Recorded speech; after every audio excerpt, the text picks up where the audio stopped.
Я студент. В Московскую область, город Лосино-Петровский. Недавно приехал 6 месяца, 10 день 2016 года. В Москве приехал 16 ноября. Сотрудник полиции приехал, поймали все от квартиры, поймали, все отвезли в отделение. 2 сутка обезьянки держали в отдел. Потом в суд поехали, не принимал нас суд, я обратно в отдел. Потом вечером отпускали. Сказали, что у тебя депорт. Да. Ну, они сказали, да, что вот... Расскажите мне, как это все было? Утром кто приехал, во сколько приехали сотрудники полиции? Ну, они приехали 16-го в этот месяц. 16 ноября, где-то часов 10 вечера. 22:00 вот, приехали, они Каком адресе? по Шакаловской улице, дом 65. Нас забрали, мы жили 6 человек в комнате. Нас забрали в отдел полиции. Это находится широкий, дом 3. Это район Медведкова. Нас забрали туда, нас закрыли на 2 дня. 2 суток там? 2 суток, да. Где находились в кабинете или? Нет, там сами вот. Где комната задержана? Комната, да. А потом через 2 суток нас забрали в суд. Вам обед давали, ужин? Нет, ну не дали, мы сами звонили своими друзьями. Лично я сам звонил своим другом. Попросили, чтобы купить там что-нибудь покушать, что принесли, чтобы им покушать. Вы тоже студент? Нет, я работаю как водителем частным здесь в Москве. Вот, а потом через 2 суток нас забрали в суд нас забрали. Когда вчера? Ну, через 2 суток.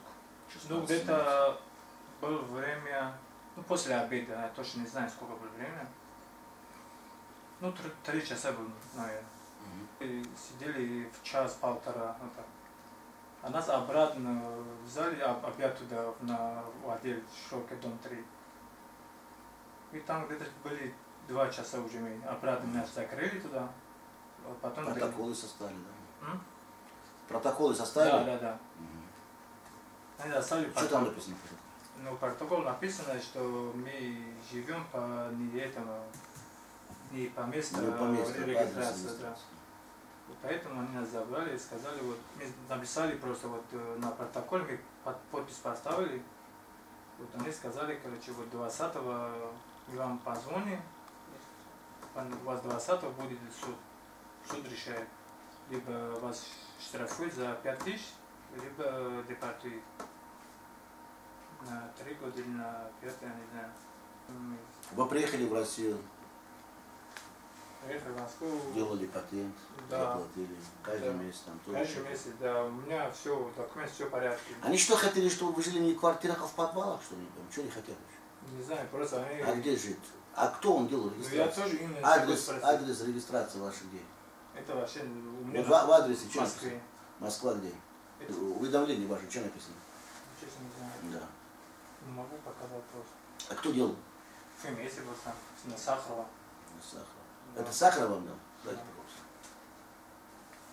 Дайте ваш паспорт. Эта бумага вам зарегистрировалась, значит, многофункциональный центр Сахарова, да? Да, у меня вам есть... написали Москва электронный, дом 2, строение 13. Ни квартира, ни дом, ничего нет. В дом 2, там что? Знаете, там что находится? Вы были когда-нибудь там? Но федеральный миграционный служба в лице, значит, Сахарова многофункциональный, вас просто дурили они. А черт с ним, пускай дурили. Но они вас зарегистрировали. Вот смотрите, это одна бумага. Вот вторая бумага. Вот когда ФМС подобные бумаги делал, у господина Собянина просил, что вас не трогали, потому что они у вас тоже деньги брали. А здесь есть, соответственно, указание господина Собянина. Вот здесь дает указание, значит, генерал-майор полиции, да, заместитель начальника главного управления России по городу Москве, начальника полиции Баранов.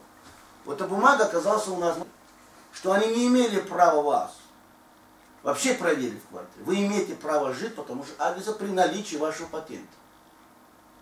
там все. Вот вы завтра, понедельник, когда будете там, вот эта бумага вам отдам. Передайте сначала сотрудника полиции, пускай хоть он что-то набирает в голове, уже в мозгах, что он идет против того, что есть указание господина Собянина.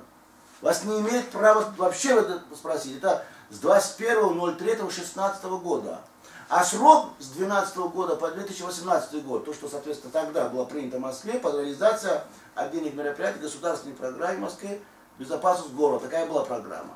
Но видите сейчас как Собянин решение принял, все довел до сотрудников полиции, но оказывается он только довел до господина Баранова.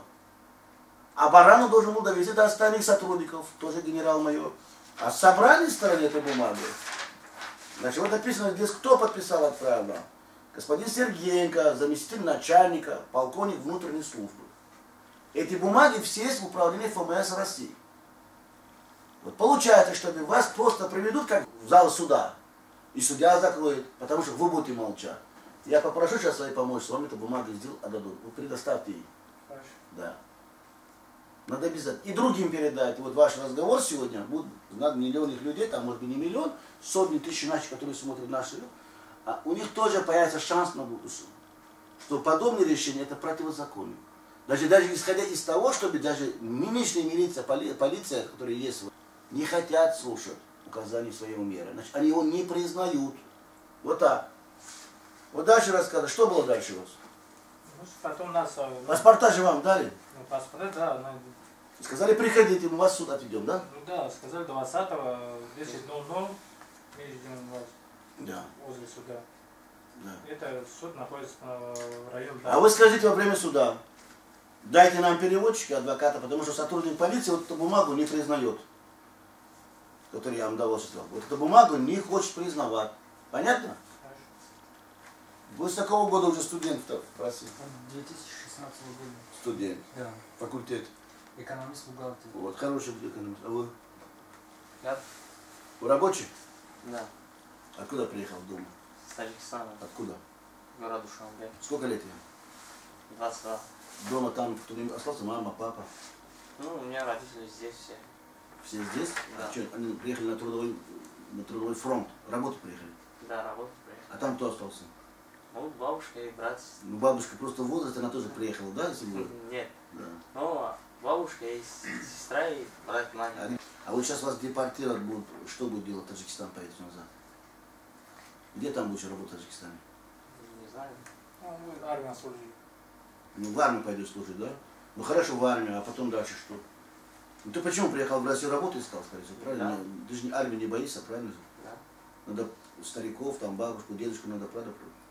А таких много, как ты здесь в России, таджиков? В твоем возрасте? Да. Сколько? Ну, 5-6 человек, 100 тысяч, 10 тысяч, миллион. много. Миллион. Больше миллиона, да, уже ты молодежь. Задача вам ясна? Понятно, что будем делать? Решения ваши, которые с понедельника в любом случае начали предоставить мне, сначала подарили судей, что вот это все нарушения, вот здесь все нарушения написаны. Все остальные. Одну бумагу в карман для судья, а вторую бумагу ксерокопируйте для сотрудника полиции. То есть вот это, да? Одну этот судья говорит, дайте вот эту бумагу показать сотруднику полиции, он не хочет признать. Да, мы живем в этой квартире. Потому что тот адрес, который нам дал ФМС, это бомжатник. Вот то, что он написал. Но нам ФМС все это передал в Сахарову. Тогда судья, скорее всего, пойдет к вам навстречу. Но таких судей очень мало в России.